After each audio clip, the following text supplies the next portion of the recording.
সুপ্রিয় দর্শক, আসসালামু আলাইকুম। রিফা রান্না রেসিপি থেকে সবাইকে স্বাগতম। আজ আমি তৈরি করে দেখাবো ঘরোয়া উপকরণ দিয়ে কিভাবে পিৎজা তৈরি করা যায়। ভিডিওটি একবার দেখা মাত্রই যে কারো তৈরি করতে মন চাইবে। বানানো খুবই সহজ আর খেতেও অনেক মজা হয়েছে। খুবই কম সময়ে এই রেসিপিটি বানিয়ে নিতে পারবেন। আশা করছি প্রতিদিনের মতো আমার আজকের রেসিপি খুবই ভালো লাগবে। রেসিপিটি ভালো লাগলে ভিডিওতে একটি লাইক দিয়ে শেয়ার করার অনুরোধ রইল। আর চ্যানেলটি সাবস্ক্রাইব করে বেল আইকনটি অন করে রাখবেন। তাহলে এবার পুরো প্রস্তুত প্রণালীটি একবার দেখে নেই। আমার আজকে এই পিৎজা বানানোর জন্য এখানে নিয়েছি কিছু দুধ। এই দুধটা কিন্তু আগে থেকে জাল করে ঘন করে নিয়েছি। আর এর মধ্যে দিয়ে দিচ্ছি 1 টেবিল চামচ লেবুর রস। এই লেবুর রসটা দিলে কিন্তু এই দুধটা বাটার মিল্ক তৈরি হয়ে যাবে। এখন এটাকে আমি সাইডে নিয়ে নিচ্ছি। এখানে আমি একটি বাটি নিয়েছি আর এই বাটির মধ্যে দিয়ে দিচ্ছি 1.5 কাপ পরিমাণে আটা। আমি আজকের এই পিৎজাটা আটা দিয়ে তৈরি করে দেখাবো। এখন এর মধ্যে দিয়ে দিচ্ছি 1.5 টেবিল চামচের মতো চিনি। এখন এর মধ্যে দিয়ে দিচ্ছি সামান্য লবণ বা স্বাদ মতো লবণ। আর দিয়ে দিচ্ছি 1/2 চামচের মতো বেকিং সোডা। এখানে সবগুলো উপকরণকে আমি চামচ দিয়ে ভালোভাবে মিশিয়ে নিব। এই শুকনো উপকরণকে ভালোভাবে মিশিয়ে নিতে হবে। এগুলো আমার মেশানো হয়ে গেছে।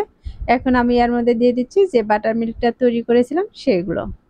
এই বাটার মিল্কটা আমি একবারে দিব না, একটু একটু করে দিয়ে একটা ডো তৈরি করে নিব। এখন একটি চামচ দিয়ে আমি এগুলোকে মিশিয়ে নিচ্ছি। এখন এর মাঝে আমি আরো কিছু বাটার মিল্ক দিয়ে দিচ্ছি।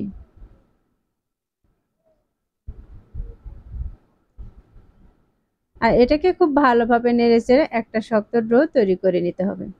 এই ডোটা কিন্তু খুব নরম করব না, আবার খুব শক্তও করব না। খুবই সফট একটি ডো তৈরি করে নিব।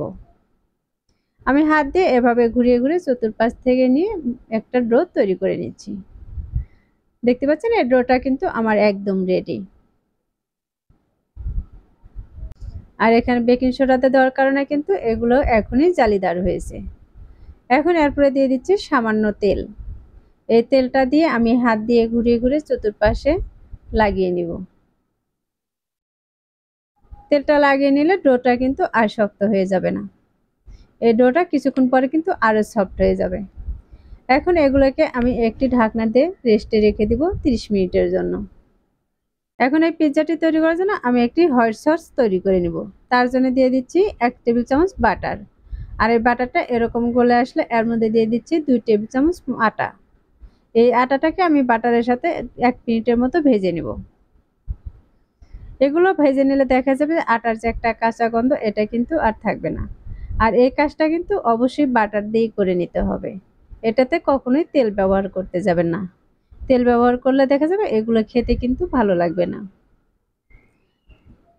এগুলো ভাজার পর দেখেন কালারটা কিন্তু একদম চেঞ্জ হয়ে গেছে। এখন এর মধ্যে দিয়ে দিচ্ছি আমি লিকুইড দুধ।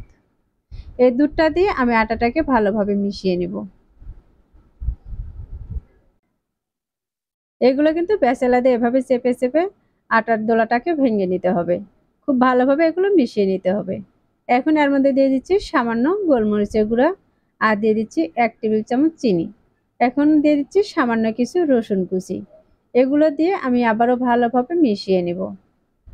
তাহলে দর্শক দেখতেই পাচ্ছেন কত সহজে ঘরোয়া উপকরণ দিয়ে এই হোয়াইট সসটি তৈরি করে নিলাম। এগুলো একটু বেশি করে বানিয়ে ফ্রিজে সংরক্ষণ করে রেখে দিতে পারেন। এগুলো বানানো হয়ে গেছে, এখন এটাকে সাইডে রেখে দিচ্ছি। এবার 30 মিনিট পর আমি ঢাকনাটা উঠিয়ে নিচ্ছি। আর এই ডোটা দেখিয়ে দিচ্ছি কতটা সফট হয়েছে। এগুলো দেখে বুঝতে পারছেন এই ডোটা কিন্তু খুবই নরম হয়েছে। আর এই ডোটাকে আমি আরো 1 মিনিটের মতো হাত দিয়ে এভাবে মথে নিব। আমি এই ডোটাতে কিন্তু রুটি বেলে নিব না। রুটি বেলার ছাড়াই কিন্তু আজকের এই পিৎজাটা তৈরি করে নিব। এবার এভাবে হাত দিয়ে মুড়িয়ে মুড়িয়ে একটু বড় বলের শেপ দিয়ে নিব। দেখতে পাচ্ছেন এই কাজটা আমি কিভাবে করে নিচ্ছি। আমি এই ডোটাকে খুব ভালোভাবে এভাবে গোল করে নিচ্ছি। আর দেখতেই পাচ্ছেন হাত দিয়ে মুড়িয়ে মুড়িয়ে এই মুখটাকে বন্ধ করে নিচ্ছি। তাহলে দর্শক দেখতে পাচ্ছেন খুব সুন্দর একটি বলের শেপ দিয়ে নিয়েছি। এখন এই পিৎজাটা তৈরি করার জন্য এখানে ছোট সাইজের একটি থালা নিয়েছি। আর এই থালাটা সামান্য পরিমাণে ঘি মাখিয়ে নিয়েছি। এখন এই ডোটাকে দিয়ে আমি হাত দিয়ে চেপে এরকম বড় করে নিব। এই ডোটা কিন্তু রুটি বানানোর কোনো প্রয়োজন নেই। এরকম হাত দিয়ে চেপে চেপে চতুর্পাশে কিন্তু ছড়িয়ে নিব। দেখতে পাচ্ছেন আমি হাত দিয়ে চেপে চেপে কিন্তু চতুর্পাশে ছড়িয়ে নিয়েছি। আর এখন সাইড দিয়ে একটু ডিপ করে দিব, যে পিৎজা সসগুলো দিব সেই সসগুলো যেন বাহিরে পড়ে না যায়। এই জন্য চতুর্পাশে এভাবে আমি হাত দিয়ে একটু ডিপ করে নিচ্ছি।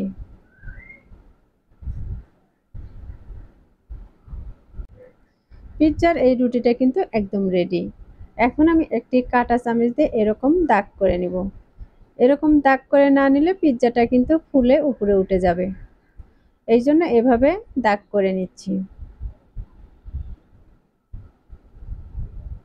আমি কাঁটা চামচ দিয়ে কিন্তু চতুর্পাশে এভাবে ঘুরিয়ে ঘুরিয়ে দাগ করে নিয়েছি। আর এটাকে দাগ করে নেওয়া হয়ে গেছে। এখন এর উপর আমি দিয়ে দিচ্ছি টমেটো সস। আপনারা যদি ঝাল খেতে পছন্দ করেন তাহলে এই টমেটো সসের মধ্যে কিন্তু চিলি ফ্লেক্স দিয়ে দিতে পারেন। আমি এই সসটা চতুর্পাশে এভাবে চামচ দিয়ে ঘুরিয়ে লাগিয়ে নিব। এখানে আমি 3 চামচের মতো টমেটো সস দিয়ে দিয়েছি। আর এই সসটাকে দিয়ে আমি চামচ দিয়ে কিন্তু চতুর্পাশে এভাবে ঘুরিয়ে ঘুরিয়ে সমান করে নিচ্ছি। আর এগুলো একটু উপর দিয়ে উঠিয়ে দিলে দেখবেন কালারটা কিন্তু খুবই সুন্দর আসবে। আমার এই সসটা লাগিয়ে নেওয়া হয়ে গেছে। এখন আমি যে হোয়াইট সসটা বানিয়ে রেখেছিলাম সেই সসটা আমি এই পিৎজার উপরে দিয়ে দিচ্ছি। আমি এখান থেকে 3 চামচের মতো হোয়াইট সস দিয়ে দিচ্ছি। এখন আমি চামচ দিয়ে এই সসটাকে চতুর্পাশে লাগিয়ে নিব। দেখতে পাচ্ছেন এই কাজটা আমি কিভাবে করে নিচ্ছি। আর এই সসটা দিলে কিন্তু আপনার আর চিজ দিতে হবে না। এই সসটা কিন্তু চিজের কাজ করে দিবে। এখন আমি এগুলোকে চতুর্পাশে কিন্তু এভাবে ছড়িয়ে নিয়েছি। এগুলো আমার ছড়িয়ে নেওয়া হয়ে গেছে। এখন এর উপরে আমি আরো কিছু উপকরণ দিয়ে দিচ্ছি। আপনারা আপনাদের পছন্দ মতো উপকরণ দিয়ে সাজিয়ে নিতে পারেন। চাইলে এর উপরে কিন্তু আরো কিছু চিকেন দিতে পারেন বা বিফ দিতে পারেন। আমি মাঝে মধ্যে যদি আমার চিকেনটা রান্না করা থাকে তাহলে কিন্তু এর উপরে আমি দিয়ে দিই। আর এগুলো খেতে কিন্তু খুবই ভালো লাগে। আপনার রেস্টুরেন্টের পিৎজার স্বাদের চাইতে কিন্তু খুব একটা কম হয় না।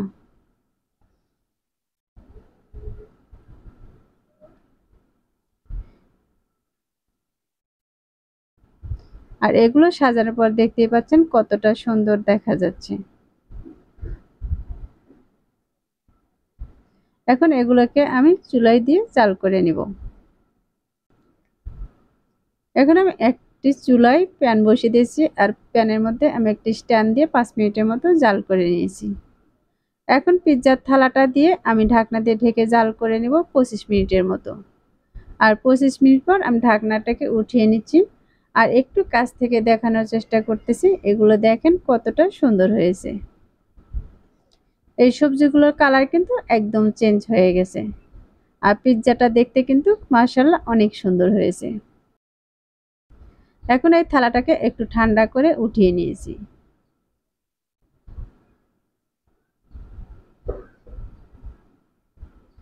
আমি এখান থেকে পিৎজাটাকে উঠিয়ে পিছনের অংশটাকে দেখিয়ে দিচ্ছি। পিছনের অংশটা কতটা সুন্দর হয়েছে।